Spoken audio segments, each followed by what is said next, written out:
Sagardo garaiko larun bate guardian nor du meritu handien, txotxariak ala busgidariak. Ez dakit ze esan, busgidariak izugarria, badakit baduela. Baina txotxariak ere dezentekoa daukate, ze jende desente aguantatu behar dute. Biak segurazko. Sagardoa kopan ateratzen ez badizute haserretu egiten zara? Ez naiz haserretzen, baina egia da, ezagutzen hautenek gero eta gehiago kopan ateratzen didatela. Zein bertsolarik izan dezake sagarraren aldaera gazia eta gozoa saio berean?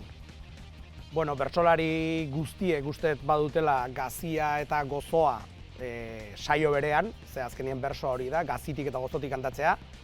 Adibide handitako bat, txapelduna bera du, Maialen Beak ere gazitik asko erakusten du, baina gozotik ere gutxixio badare erakusten du. Hernaniko eta Astigarragako sagardogileei kanpoko ekoizle on bat aipatu iezaiezu euren egoa apaltzeko. Ez nabiz ausartzen izen bat ematea, baina esan nahi diet Hernani eta Astigarragakoei lehen kanpotik Hernani eta Astigarragara etortzen ziren bezala, orain sagardo edaleak Hernani eta Astigarragatik kanpoa ere joaten diala. Hori da seinalea, gauzak ondo egiten nahi diana.